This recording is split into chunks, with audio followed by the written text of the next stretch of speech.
सर्वमङ्गलमाङ्गल्ये शिवे सर्वार्थसाधिके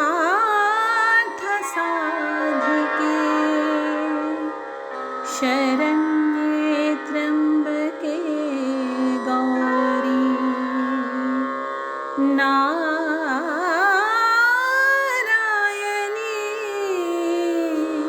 नमोस्तुते। जय माँ इंद्राक्षी, जय अम्बे। इंद्राक्षी धाम में दर्शकों आप सभी का हम हार्दिक स्वागत करते हैं। आज है दुर्गा नवमी और भगवान श्री राम नवमी।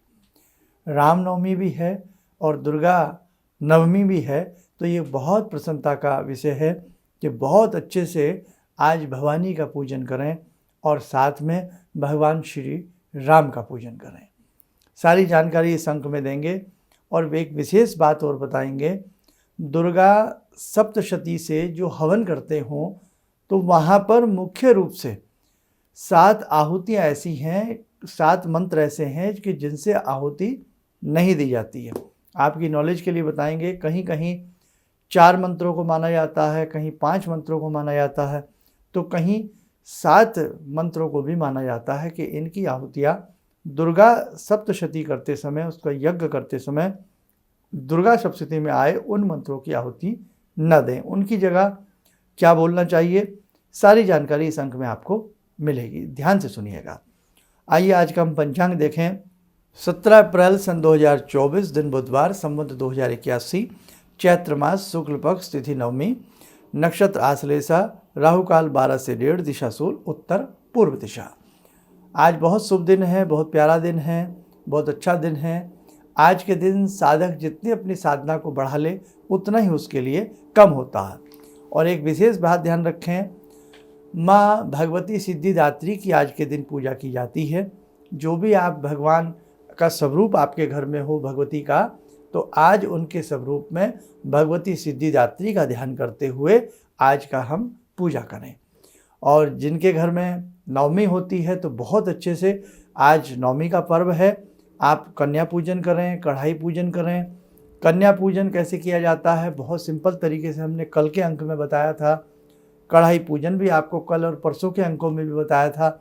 तो जो नए साधक आज हमें सुन रहे हों वो हमारा कल या परसों वाला अंक भी देख लें, सेम उसी प्रकार से किया जाता है। आज चलते फिरते उठते बैठते नवरात्र आज संपन्न हो रहे हैं, तो प्रयास किया जाए कि आज रात्रि में भी अगर अखंड ज्योत आपके घर में रहे, रात्रि में किसी भी समय में वो अंतर्ध्यान हो जाए वो बात अलग है, लेकिन दिन भर अखंड ज्योत रहे और कम से कम रात्रि में इतना उसमें घी का प्रबंध जरूर रखें कि वो 12, 1, 2 बजे तक ज्योत आपकी रहनी चाहिए। और कल फिर 10वीं हो जाएगी, इसलिए हम चाह रहे हैं कि नवमी में नवरात्रों तक हमारी ज्योत रहे। जिन साधकों ने अखंड ज्योत ना लगाई हो तो कम से कम, हमने कल भी उनसे कहा था, ये आज नवमी है, भगवती भवानी का पूजन का बहुत सुंदर दिन है, भगवान श्री राम के पूजन का बहुत सुंदर दिन है, तो आज की रात्रि तक ज्योत आपकी जरूर रहे। भगवान की अपनी लीलाएं हैं, भगवान की अपनी महिमा है कि किस प्रकार से भगवान राम है ना, नवमी में 12 बजे के आसपास की जो बात मानी जाती है, और ये नवमी है। और भगवान राम में ही देखें कि जब कृष्ण रूप में आते हैं, है ना, जब कृष्ण रूप में आते हैं तो वहाँ अष्टमी में और रात्रि के 12 बजे, है ना। तो क्या संयोग है, क्या भगवान विष्णु की लीलाएं हैं, उस परमात्मा की लीलाएं हैं, तो वो वही जाने। इसलिए आज के दिन एक काम जरूर कीजिएगा, भगवान श्री राम का स्वरूप जो आपके घर में हो उनको धूप दीप फल फूल आदि अर्पण करके पंचोपचार पूजन करें या उनका षोडशोपचार पूजन करें। भगवती सीता जो उनके साथ हैं, तो भगवती सीता का भी और राम जी का भी इकट्ठा आज के दिन पूजन करें और दोनों को ही प्रणाम करें, शुभ आशीष की प्राप्ति करें। ये भवानी हैं, जगत जननी हैं, सीता मैया हैं, है ना। और उन्हीं के रूप में आप चाहे दुर्गा जी को देखें तो आप, बहुत ऐसा अच्छा दिन है आज नवमी में। जिनके घर में कन्या पूजन होता है, तो जब कन्याओं का पूजन करें तो यही समझें ये कन्याएं नहीं हैं, ये भगवती का बाल स्वरूप है। भगवती का बाल स्वरूप है, भगवती का सौम्य स्वरूप है। उनको तिलक लगावें, उनके चरणों को प्रणाम करें और उनसे शुभ आशीष प्राप्त करें। चलो ये बात तो ये हुई।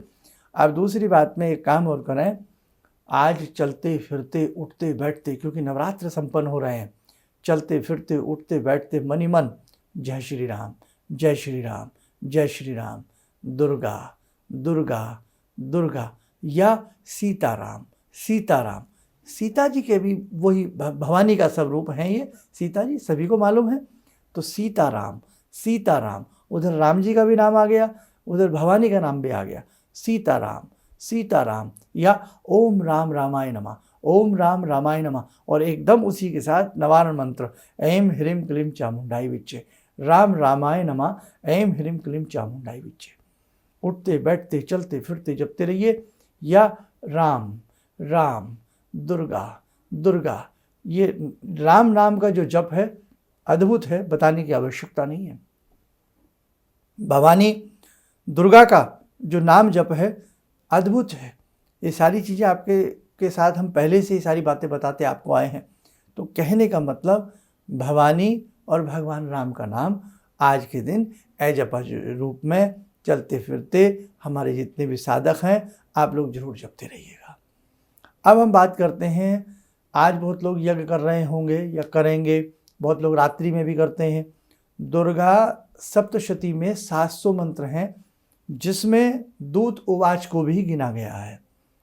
तो 7 आहुतियाँ ऐसी हैं जो दुर्गा सप्तशती में यदि आप हवन स्वयं कर रहे हैं या आचार्य जी के द्वारा करवा रहे हैं, वैसे तो सारी बातें मालूम होती हैं, तो वो 7 आहुतियाँ निषिद्ध होती हैं, जिसमें हम आपको नॉलेज के लिए बता देते हैं।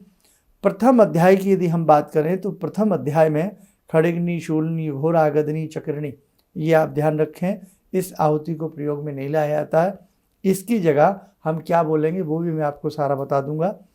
फिर चतुर्थ अध्याय में 4 मंत्र हैं, उनकी आहुतियाँ नहीं दी जाती हैं। वो चतुर्थ अध्याय के चारों मंत्र प्रसिद्ध हैं, आपको मालूम भी होगा, और हमने पहले एक वीडियो में चारों मंत्रों के बारे में बताया भी था।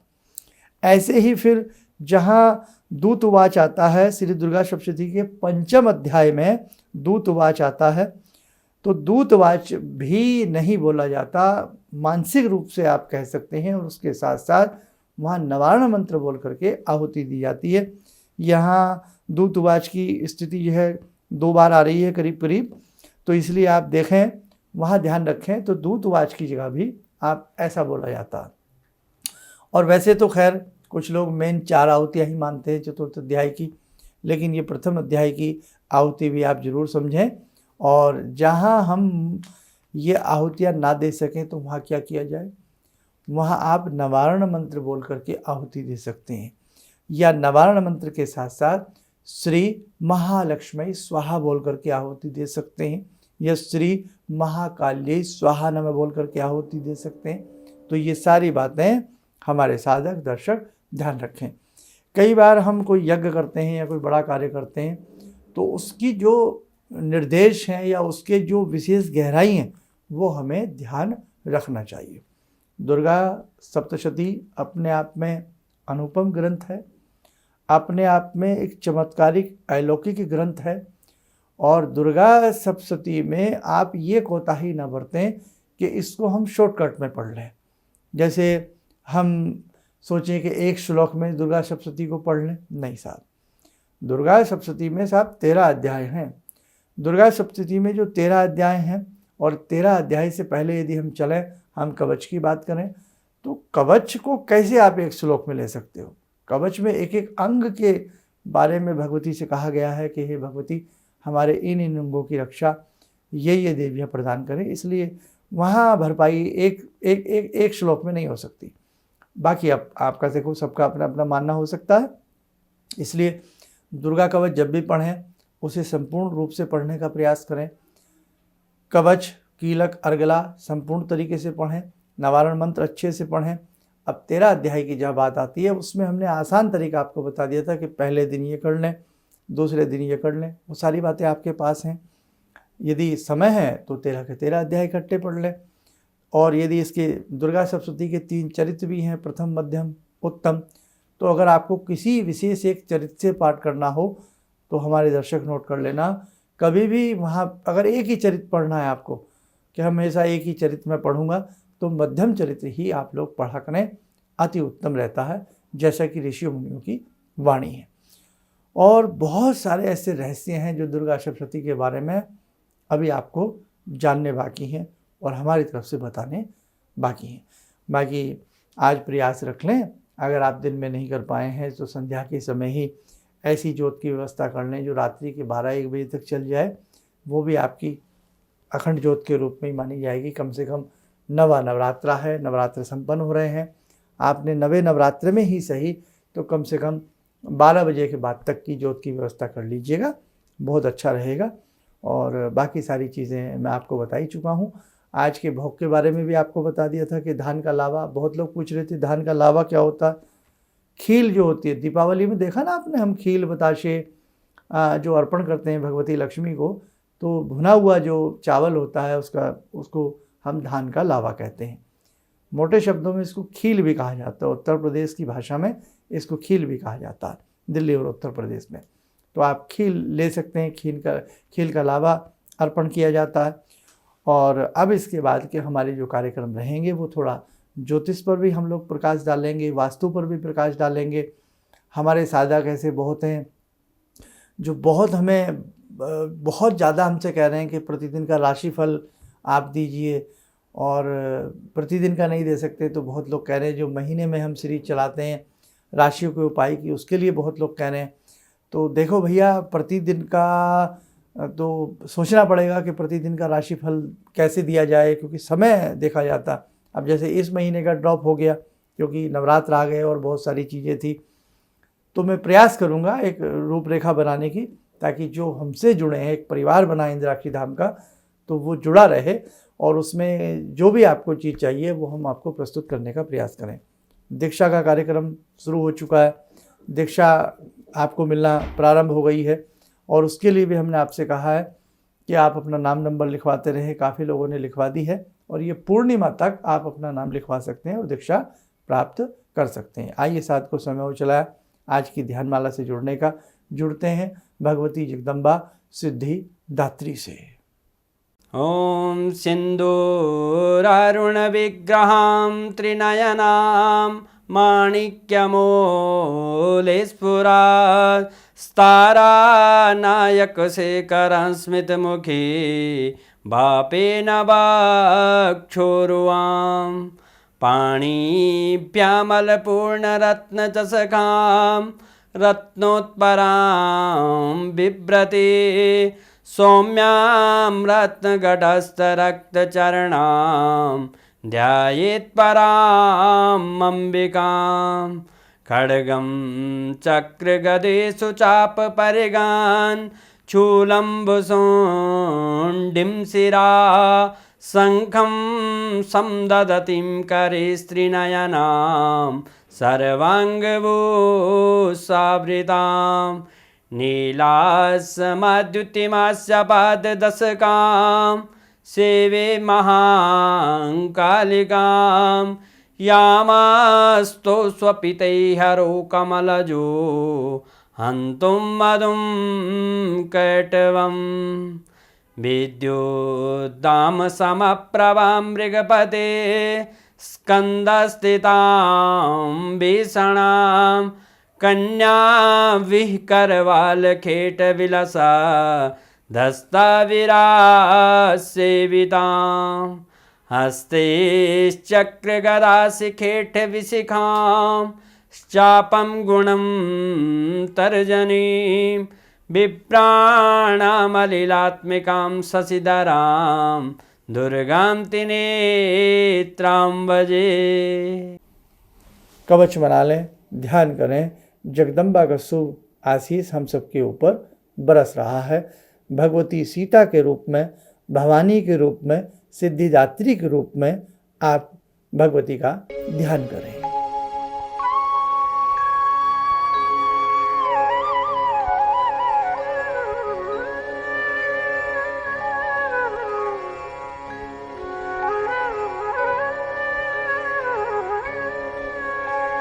ओम बोलते हुए साधारण रूप से नेत्र खोलें। अब देखो साधकों, बहुत सारी चीज़ें हैं जो आपको बतानी है। अब हमारे सभी साधक दर्शक जो लंबे समय से, पिछले अनेकों वर्षों से हम किसी से नहीं मिल पा रहे थे, अनेकों वर्षों से, तो आपका प्रेम रहा कि फिर भी आप हमसे फ़ोन के माध्यम से, वीडियो के माध्यम से आप हमसे मिलते रहे। ये आपका बहुत बड़प्पन है, आपने हमारा साथ नहीं छोड़ा। और हम बहुत शीघ्र प्रयास करेंगे कि कुछ धार्मिक प्रारूप के साथ आपसे मिला जाए, और उसके लिए जगह स्थान हम आपको शीघ्र ही सब कुछ बता देंगे। बस उसको थोड़ा सा, एक नई जगह है, उस सब वो हम तैयार कर रहे हैं, और आप कहीं से भी हमसे मिलने के लिए उसके बाद आ सकते हैं। चलिए, आप स्वस्थ रहें, सुखी रहें। इन्हीं शुभकामनाओं के साथ हम अपनी वाणी को विराम देते हैं। जय जय अम्बे। ऑर्डर्स मेरे पास लगभग ना के बराबर थे। मेरी फैक्ट्री लग रहा था कि शायद मुझे बंद करनी पड़ेगी, कोई दूसरा बिजनेस करना पड़ेगा। मैंने नाम बहुत कमा लिया, लेकिन पैसा मेरे पास बिल्कुल नहीं। टीवी में एक छोटा सा मंत्र, अभी तंत्र मंत्र की बात हो रही थी, तांत्रिक मंत्र रहा होगा, मैं इतना अनुभवी नहीं हूँ, मैं इतना ज्ञानी नहीं हूँ। मैंने उस मंत्र को पढ़ा, रविवार के दिन उन्होंने पढ़ने के लिए बताया था। मैंने मंत्र पढ़ा, भंवर वीर तू चेला मेरा, खोल दुकान कहा कर मेरा। मैंने उन दानों को बिखेरा, और आप यकीन नहीं मानेंगे, मैंने दोपहर के समय में ही मेरे पास फ़ोन आने लगे, ऑर्डर्स। आज की तारीख में मैं इतना परेशान हूँ, इतने ऑर्डर्स हैं मेरे पास, लेकिन आज भी मैं परेशान हूँ क्योंकि मैं उन ऑर्डर्स को एग्जीक्यूट नहीं कर सकता। अभी भी मुझे आपकी ही शरण चाहिए। ऑर्डर्स मेरे पास बहुत हैं। किसी भी समस्या के समाधान के लिए मिले प्रसिद्ध हस्तरेखा एवं वास्तु विशेषज्ञ प्रोफेसर धर्मेंद्र शर्मा जी से। नोट: शिविर में भाग लेने हेतु एवं व्यक्तिगत रूप से मिलने के लिए कॉल करने का समय सुबह 10 बजे से शाम 6 बजे तक। हमारे विभिन्न ज्ञानवर्धक कार्यक्रम देखने के लिए आप हमें अभी सब्सक्राइब करें, बेल आइकन को प्रेस करें ताकि आप देख सकें हमारा कार्यक्रम सबसे पहले। और अधिक जानकारी के लिए फेसबुक पेज को लाइक करना न भूलें।